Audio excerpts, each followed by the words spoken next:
आपको investment plan में जैसे हाँ जी मैम बोलिए इन please. Case someone is going for the like investment for future prospects, तो उनके लिए कौन सा बेस्ट वे आउट है if someone is in the Future prospect means you are talking about retirement? Not exactly the investment plan. नहीं, investment plan. Why you are investing? First of all, what is your goal of investing? Why you are? Sir, goal of नहीं, हाँ जी, जैसे एक होता है ना pension plans जो होते हैं. I got it. That means you want for retirement. Pension plan means what? So first of all, I told you about NPS. Put 50,000 rupees every year in NPS.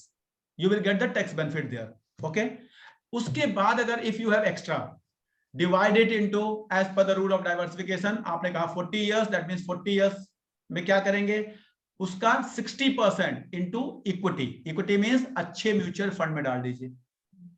If you want नाम भी बताना है तो मैं बता सकता हूँ. I do not never endorse any product, तो I do not want to endorse any product. You can Google it down and you can do it. ठीक है. और जो बाकी हाँ जी ma'am, you can list a few. Ma'am there are, देखिए Axis के बहुत अच्छे फंड हैं. एक्सिस लॉन्ग टर्म इक्विटी है. उसके बाद कोटक के बहुत अच्छे फंड्स हैं. उसके बाद एसबीआई मैग्नम का बहुत अच्छे फंड्स हैं. थोड़ा सा गूगल कर लीजिएगा, आपको बहुत अच्छे फंड मिल जाएंगे. ठीक है. केवल गूगल पे आप लिखिए best performing mutual funds of last 10 years, इतना लिखिएगा, आपके पास स्टार रेटिंग के साथ आ जाएंगे. सब कुछ अवेलेबल आजकल Google Baba has everything. That is a Baba which have all the knowledge. तो आप अच्छे म्यूचुअल फंड में इन्वेस्ट कर दीजिए. कितना? 60%. एंड 40% को दो भाग में डिवाइड कीजिए. 1 part into gold and 1 part into FD, PF, PPF, whatever the account. अगर आपके पास है सुकन्या अकाउंट, अगर आपके पास बिटिया है 10 साल से छोटी, तो you can open the Sukanya account also. Otherwise PPF में डाल दीजिए. So long term planning will help or short term also mutual funds ma'am will केवल be लॉन्ग same. टर्म. और you are talking about retirement. आज आपने 40 as बताया, 20 years के लिए मैंने आपको बताया. नेक्स्ट 20 इयर्स तक आपको सेम करना है. अच्छा, ठीक है. ठीक है sir. Next. Sir Sunil sir, I have one question. जैसे आपने अभी सुधीर सर की बात पे बताया कि 50 मतलब हमने 20 इयर्स का मैंने प्लान किया and I am out of 50,000 I am saving 25,000 and 25,000 I am giving as a rent. But don't you think that 25,000 paying for 20 years is just going in a vain because I'm just paying for a rent? Excellent question, ma'am. ये question तो मैं बहुत पहले चाह रहा था. I got it. तो मेरी सेविंग तो सिर्फ 25,000 की हुई ना. 25 तो मेरा वेन में ही जा रहा है. हाँ मैम, मैं बता रहा हूँ. जब आप ईएमआई देंगे, उस केस में वहां से आप 35,000 वेस्ट देंगे. यहां आप 25,000 वेस्ट दे रहे हैं, वहां आप 35,000 देंगे because in form of interest. Here you will be wasting 25,000 in form of rent. There you will be wasting 35,000 in form of interest. जब आप EMI देते हैं, EMI है 2 component, one is principal, one is interest. तो आपको लग रहा है कि मैं घर के पैसे दे रहा हूं, घर नहीं, आप इंटरेस्ट के पैसे दे रहे हैं. तो your rent is always less than, I'm talking about the Indian interest system, जो जनरली 6% से लेकर 10% के बीच में रहता है, डिपेंडिंग अपॉन. इस समय 6 के आसपास है, but for next 20 years I am talking about 6 से 10 के बीच में रहेगा. एवरेज इफ आई टेक 8%, तो your rent will always be less than your interest paid to the bank. तो वो वेस्ट तो होना है, चाहे आप रेंट दे दीजिए, चाहे आप इंटरेस्ट दीजिए. Since rent is less than interest, तो आपको रेंट देने में फायदा है. You got my question answer ma'am? किसने पूछा था? I don't know the name of the person. Madhuri ma'am had asked the question, sir. अच्छा, Madhuri ma'am, you got the answer? Anyone else? Madhuri, unmute yourself. Madhuri ma'am, you are on mute. Yeah, I think ये एक point कि हम interest जो हम भर रहे हैं वो exactly वो कम होता है instead of rent. तो ये चीज कभी mind में as a Indian thought कभी नहीं आती है. People go for the EMIs and purchase out. So that's a good thing. Thank you so much, sir. ऐसा ही होता है. Anyone else? Any other question? Anyone have any more queries? Sir, I have one question. Yes, please. जैसे आप कह रहे हैं कि 20 years के लिए हमने EMI दिया, but what if अगर मैंने एक लोन लिया जिसका EMI probably 10-15 हजार था, एग्जाम्पल है, मतलब ज्यादा नहीं था, मेरा कमिटमेंट 15 हजार था या 20 हजार था, और मैंने उसको 3-4 साल में रिटर्न भी कर दिया. तो मैम 3-4 और मेरा घर ले लिया. देखिए आप काम करिए, या 5 साल में मैंने रिटर्न भी कर दिया. मैं समझ गया आपका question. Is it okay? I got it. आप 5 साल बाद घर ले लीजिए बस.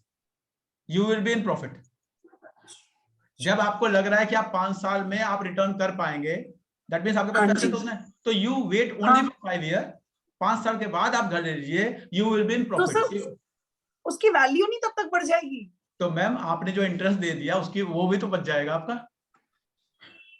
तो बात तो वही हो गई सर, वो इंटरेस्ट मैं वहां दे रही हूँ, वही वैल्यू मेरी वहां इंक्रीज हो नहीं जाएगी. मैम, वही तो मैंने कहा, the inflation is always less than interest. Interest देखिए सबसे ऊपर क्या होता है, सबसे ऊपर होता है इंटरेस्ट, उसके नीचे होता है रेंट, उसके नीचे होता है इन्फ्लेशन. इन्फ्लेशन 3rd नंबर पे आता है. ठीक है. फिर सर लोन प्रोसेसिंग फीस भी तो लगेगी ना इनकी, तो वो भी तो बचेगा. 1.5% होता है, वो तो avoid कर क्या लेता हूं. शालिमा?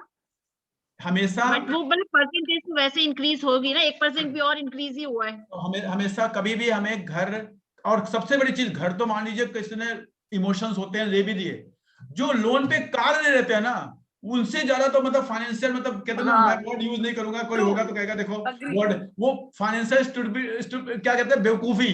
मैं वो सबसे बड़ी फाइनेंशियल बेवकूफी होती है कि लोन पे कार ले लिया. मतलब ये तो मतलब आप सोच भी नहीं सकते क्या कर दिया. आपको कार लेना है, लीजिए, एंजॉय करिए, मर्सिडीज लीजिए, but only when you have money to buy it. Never buy a car. So Yes, in ma'am. short, you're saying if we want to buy anything, car, house, or even electronic gadgets, people these Yes. days take them on EMIs. Even we have seen and we know all that.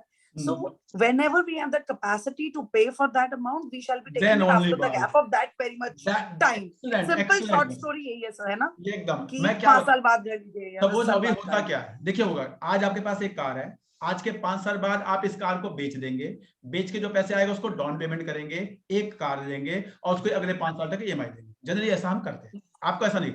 आज का आपके पास एक car है, आपको पता है मुझे एक आज के 5 साल के बाद एक कार खरीदनी है, तो आज से जो ईएमआई है उसको सेव करना शुरू कीजिए. यू नो 5 साल बाद तो मुझे कार चेंज करनी है. जो सेव करेंगे उस दिन 5 साल बाद अपनी कार बेचिए, वो सेविंग के पैसे निकालिए और जाके आप कार खरीदिए. You got my point, ma'am? hassle free.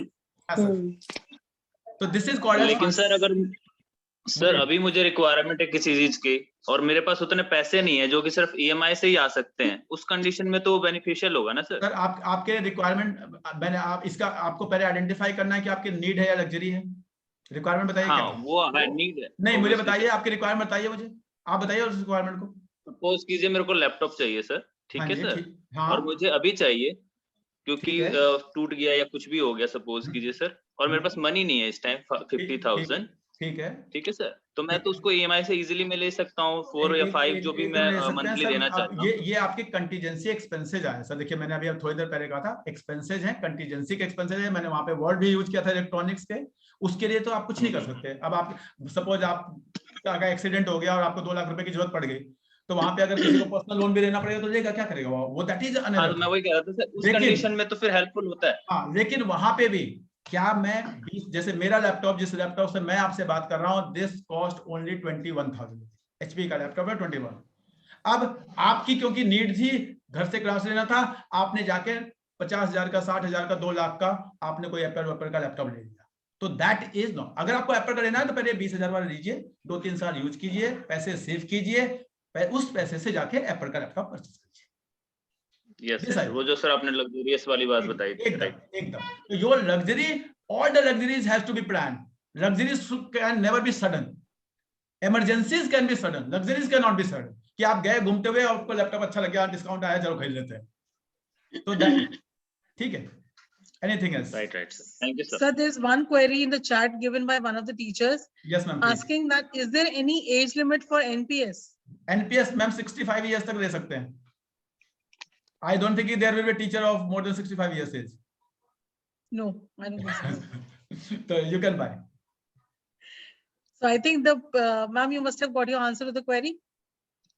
Anybody else? Any other query? Thank you very much, Vandana ma'am. I think. All right. Thank you so much, sir. I, on behalf of the entire school, ma'am principal, thank you so much for the time given to us. And I think this meeting was really beneficial because I could see a lot of teachers, usually have workshops and they really I'm not getting so many questions, but since it was or related to our real life, we could have questions and we had inquiry about all the things in mind. Thank you so much for the valuable time. Thank you everyone. Thank you, sir. And Thank you, Sunil sir. Thank you, sir. Your school do have my number. If you have any problem related to finance or career counseling of any child of your school or maybe your relative, you can get back to me. Thank you everyone. Thank you. Thank you so much, sir. Thank you.